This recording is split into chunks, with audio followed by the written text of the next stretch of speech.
Hey, good morning from the office. Who's in the office? Who's in the office? Rick and Bruce are in the office today. BKP is out on the trail, trying to drum up some more listeners and viewers. I think he was actually going to the Gilmer meeting this morning, wasn't he? Yeah, something to do with politicians. Yeah, we saw him this morning. We're delighted to be here. Glad you all are with us this morning. We've got a lot to talk about. We got 2 hours to cover. What a fill. Yeah, what a fill.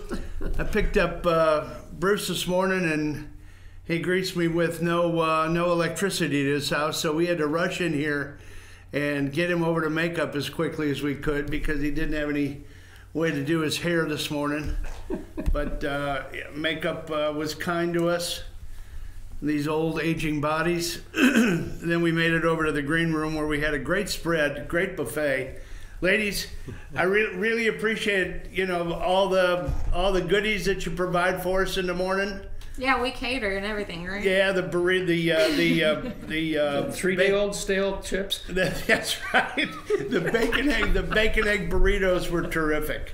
Anyway, so all right, Bob, where do we want to start? We got a lot to cover. Everything from international, domestic. Why don't we? Well, maybe first Amanda needs to tell everybody the contact details. Yeah, do you want to tell everybody how they can get a hold of us, Amanda, other than 706-889-9700 or chief at fyntv.com? Oh, you stole my line. Yeah, you can get in touch with us at chief@fetchyournews.com. There you go. And our number is 706-889-9700. And we do monitor that, and you can call in or text the show anytime. You can follow us on Twitter at FetchYourNews, at FYNTV, and at Team FYN Sports. There you go. Let me tell you, if you can't get a hold of us from any of that, then you just can't get a hold of us. So something's seriously wrong. Yeah. Anybody? But me and Sam will always answer your calls, even though some people won't. How about that? You mean like the call I made yesterday in here? Yeah. Oh, did you call? I think I had the most interesting conversation with Sam after I tried to get a hold of Amanda. Knowing that we were going to come in, I said, here's kind of what the idea is, and I get a voicemail, and it says, "Don't panic, Rick, because your earpiece just popped out." But it says, "Yeah, don't panic." But it says, "Hi, you've reached Amanda from Fetch Your News, and I can't take your call right now. However, but if you'd like to send me a text, I'll get back to you a lot quicker."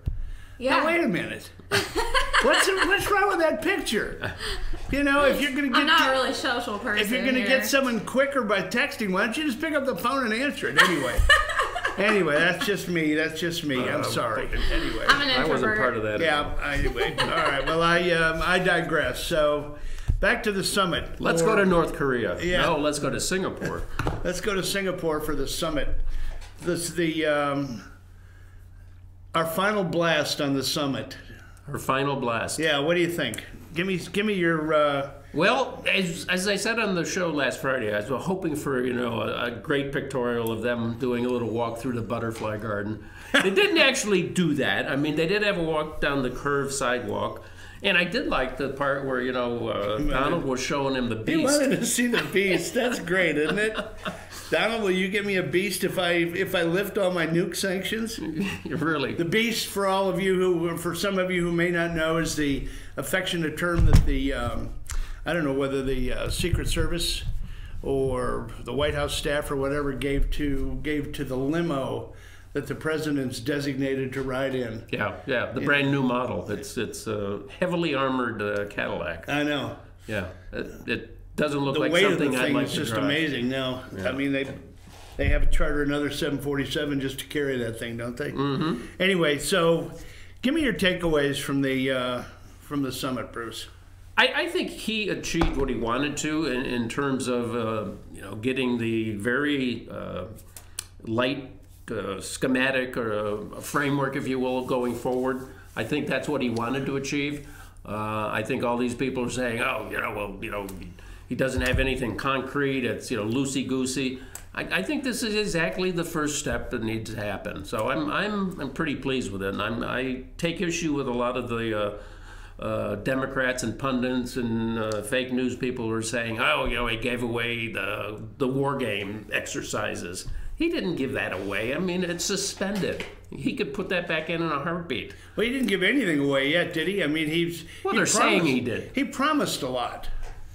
He promised a lot, but I think that's... I don't know. The one side of me says, man, I wish they could have come away with this, that, and the other. I don't think that was ever in the cards. No. I think before you are even able to negotiate with somebody, you've got to be able to sit down, look across the table, look them in the eye, get a feel for where they're coming from. What's their body language? But with that North Korean thing, it's kind of hard to see his body. That's right.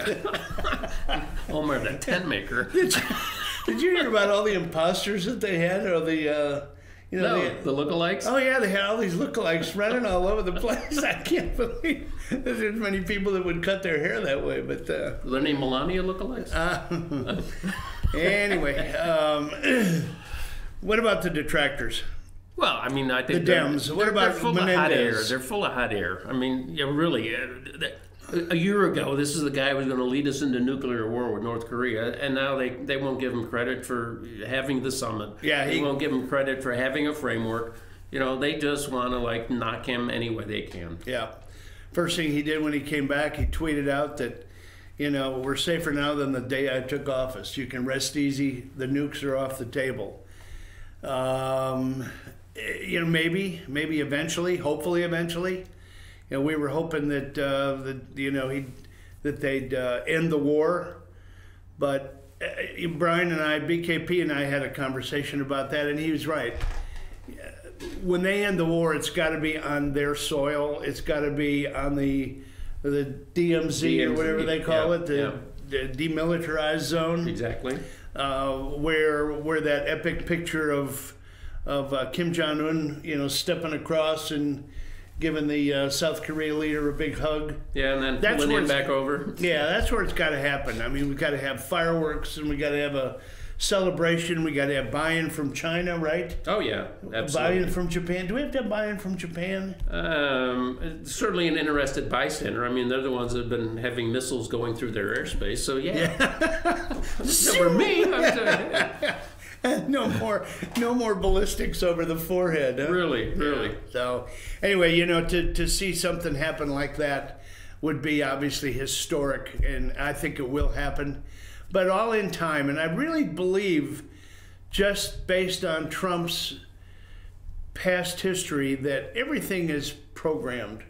Mm-hmm. Everything now, like that scene from what was it, Pretty Woman, okay, we go in, we make our little deal, and now we turn it over to the suits. Yeah. Pompeo is now, the State Department is... The suit. Are the suits, yeah. He and the mustache, Bolton. Yeah. Now they're... Fear the mustache. Yeah, fear the mustache. They get to take over now and see if they can make something happen. Isn't that right? Yeah, and I mean, if you think about it... Going in with a large number of people, as he said, I think yesterday, making it happen is going to take a large number of people. So there are going to be weapons inspectors. There are going to be people doing all this verification stuff, and that's not going to happen, overnight. No. So. Anybody that thought that they were going to meet within 24 hours and all of a sudden, the trucks are rolling in to pull the nukes out. That wasn't going to happen.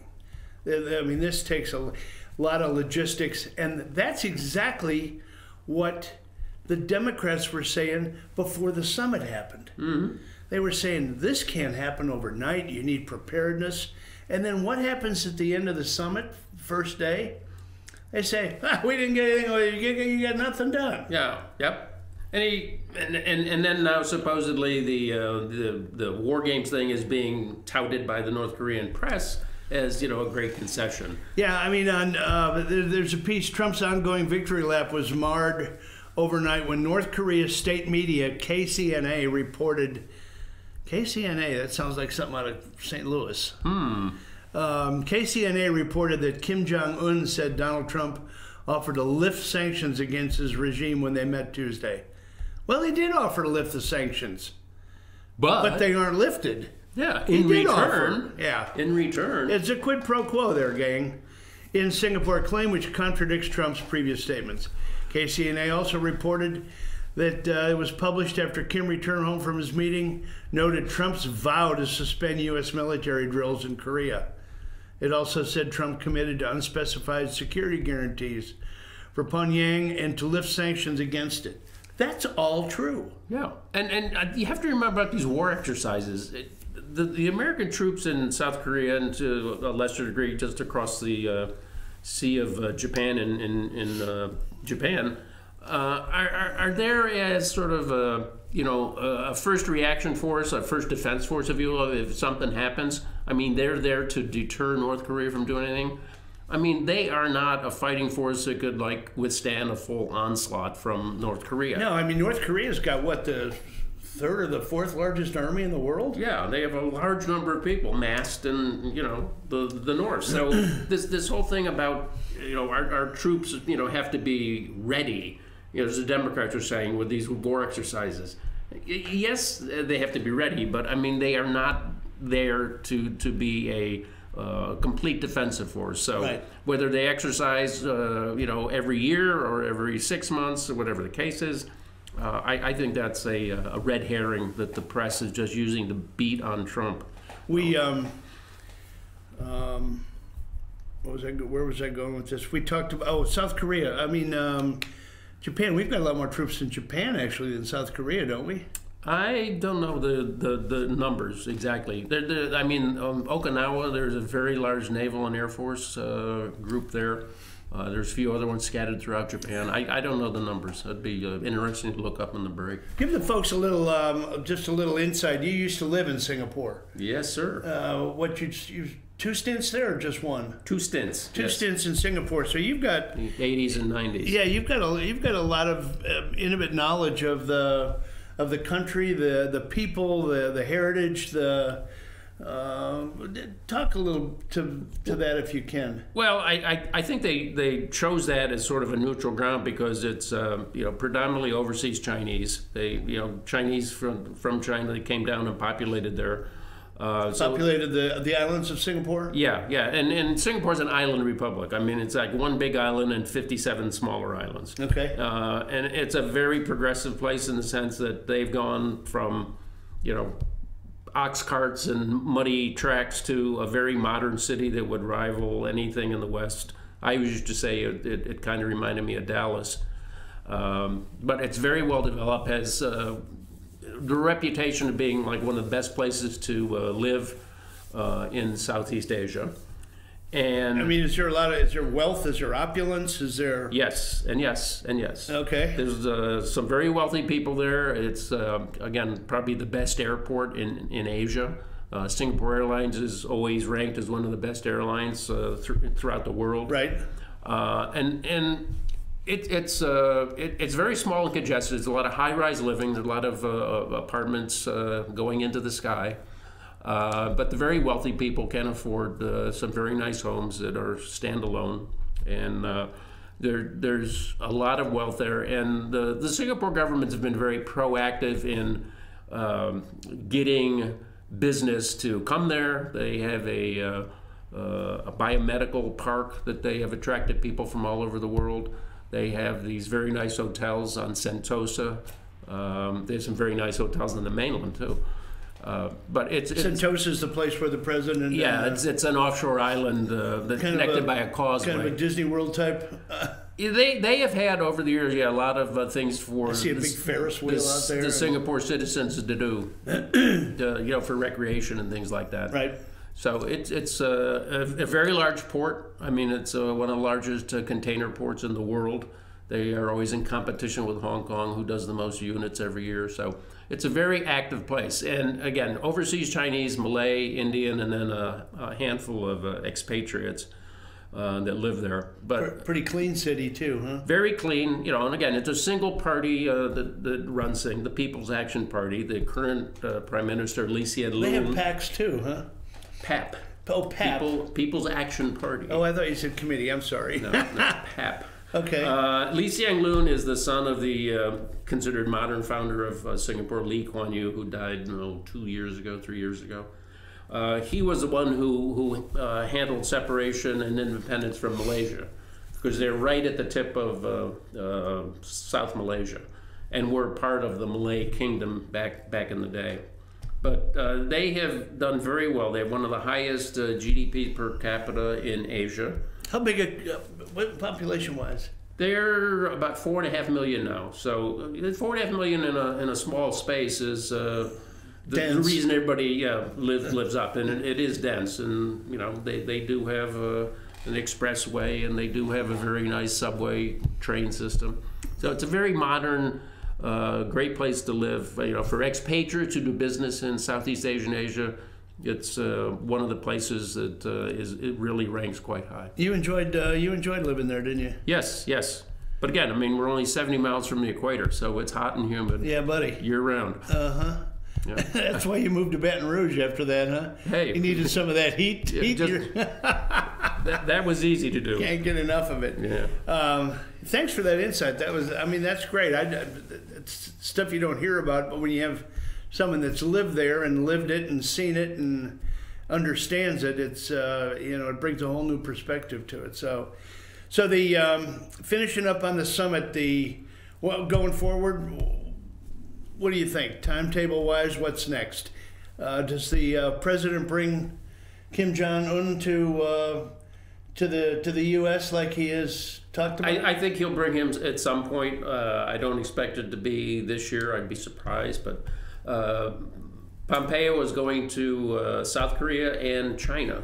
I think he's getting into South Korea today, and he's going to brief the administration there about what happened. Oh, okay. So he's in a debriefing mode with the related parties, huh? Yeah, the players. Okay. Yeah. So and then I think the whole process of how are you going to dismantle the nuclear program? How are we going to oversee and participate in that? Is going to be fleshed out. Yeah. Now, again, there could be some back and forth. There could be some hot rhetoric as this happens, but that's been par for the course. Look where we are. Yeah. I think it bodes well. It was interesting. I don't know when it was released, but I watched it last night. The White House, Destiny Productions, I think it was. Destiny Productions. Destiny Productions. They came out with a fake movie trailer as to what the world would look like without a deal, with a deal. It's about 4 minutes long, and it's pretty interesting. There's some graphic images in there that really kind of get dark, and then what the prosperity could look like. We're not talking about the kid with the flower in the field, are we? No. When was that? That was the piece. That was Lyndon Johnson. Lyndon Johnson ran that piece about nuclear war, right? Yeah. I remember that piece. But this is brighter than that. It is. Do you have that piece queued up? I sure do. Amanda? Can we run that for the folks? Is there a lot of sci-fi in it, like computer-generated graphics? No, actually, it's pretty good. There's a lot of clips, a lot of still clips in there. I'm putting my earpiece in so I can hear the thing. All right, here we go.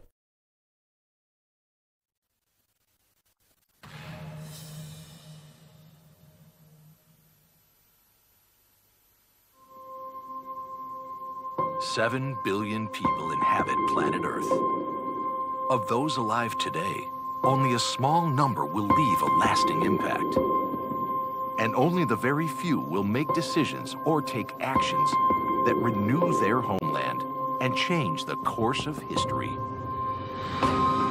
History may appear to repeat itself for generations. Cycles that never seem to end. There have been times of relative peace and times of great tension. While this cycle repeats, the light of prosperity and innovation has burned bright for most of the world.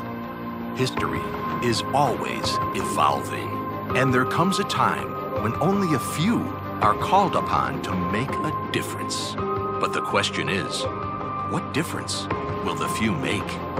The past doesn't have to be the future.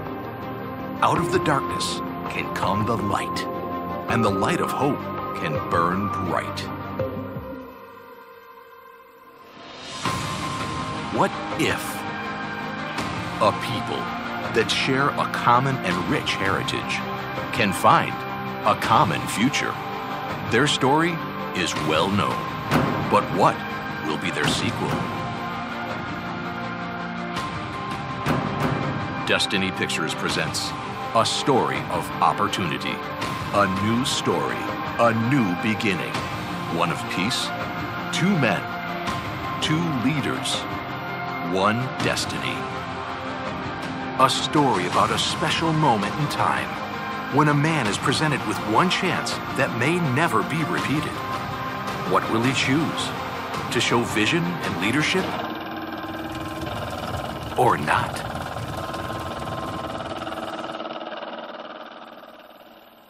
There can only be two results. One of moving back,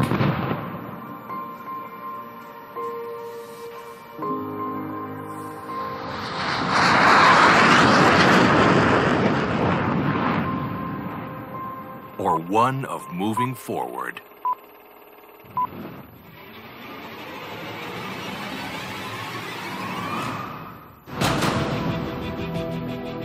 A new world can begin today.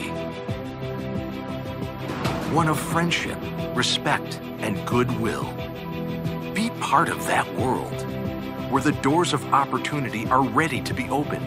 Investment from around the world, where you can have medical breakthroughs, an abundance of resources, innovative technology, and new discoveries. What if? Can history be changed?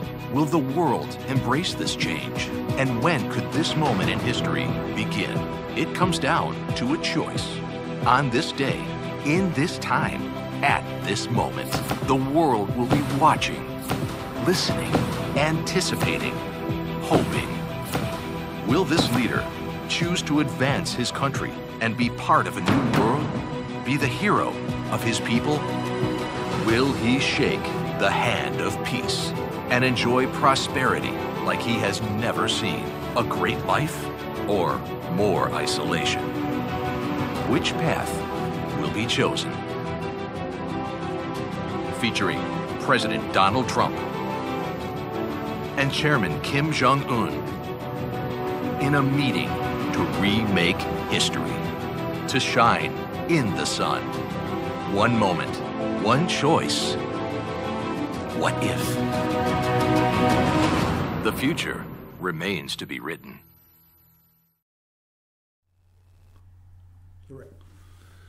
There you have it, folks. Pretty well done piece, if I do say so. Your thoughts? Well, again, I think it brings up the sentiments a lot of people have about the summit beforehand. You know, there was the possibility of a shooting war. You know, a lot of people worried about that. Lindsey Graham walked that out yesterday. Walked it back a little bit, but he said, you know, we've only got two choices. You know, we denuclearize and have peace, or we go to war. I don't think it's that cut and dried, black and white. Right. You know, there's some gray in there, but what scares me a little bit is, you know, the piece. The real question now will be: is North Korea going to feel suddenly empowered to boast that you know, that Kim Jong-un is on the same level as the U.S. and he's triumphed over Trump and now feels comfortable enough to declare that it's setting the tone for the negotiations? Well, I mean, like a lot of communist, socialist-oriented type states, they control the press, so there will be some, you know, local consumption that's going to be, you know, fed that line. Right. But I think the bigger question for the outside world is: does North Korea really live up to the tenor of the deal, or are they going to start playing us? And that'll be, I think, evident pretty quickly. To take a quick turn here. Is Europe relevant in this anymore? Has Southeast Asia and China and the whole Far East, if you will, is it them versus? You're getting at the global trade. Well, I'm just they're just interconnected. Doesn't seem that Europe is that relevant anymore. I think they still are, but maybe they're relevant, but not to the degree they were before. Again, a lot of companies have vested interest there. The Germans are big in China, in Asia. Some of the Italian companies are doing quite a lot of business out there. So, you get down to like the individual countries as opposed to the EU as a monolith. Right. That's a monolith, yeah. Well, and because they really don't speak with one voice. Angela is going to say something different than Macron, defending their companies and whatnot. But, they're still, I think, a part of the discussion, if you will. But I think their leverage has been minimized a bit, particularly by President Trump. The way he has, sort of lifted the American persona, if you will, or the American reality. We are the biggest market. We are the biggest military. All these things count. And as opposed to he wanted to reestablish that we really are a superpower. Exactly. As opposed to leading from behind and right. Previous administrations. Just let's hold hands and kumbaya. No. There's got to be leaders and there's got to be followers, and I think we're certainly a leader. Yeah, good point. Anyway, well, we've exhausted that subject, haven't we? I think, that time will tell, and we're hopeful that based on the framework, things move forward in a good fashion, and they are really committed to denuking, and lots of good things can come from that. But I think that's the first hurdle to get over. Yeah. Lastly, before we close out from that segment, I just want to throw out: does Jim Acosta lose his press pool media badge from his? My vote, kick him out. Jim Acosta, CNN, he was appointed the press pool media contact.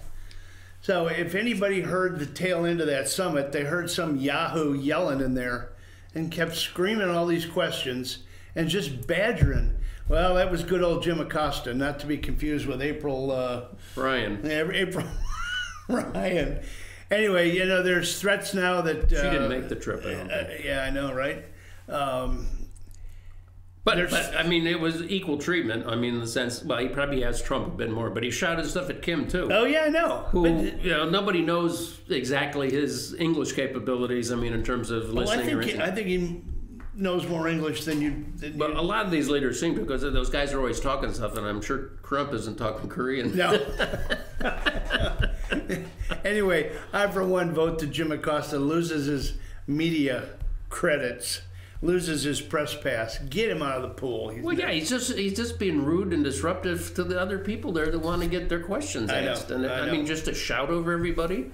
That deserves some time out. Fake news and sinking ratings. Yeah, well. Anyway, all right, we're going to take a pause for the cause here, folks. We're going to pay some bills. We'll go away for a few minutes and pay some attention to our kind sponsors out there. So we'll be back in a few, and you never know where we're going to go in this second half hour. Just it's on the fly here, folks. Anyway, Bruce and Rick in for BKP this morning. We're delighted to be here. Amanda's at the controls. Sam is in the house, and we're just one big happy family here. Happy. Take us to break, Amanda, please.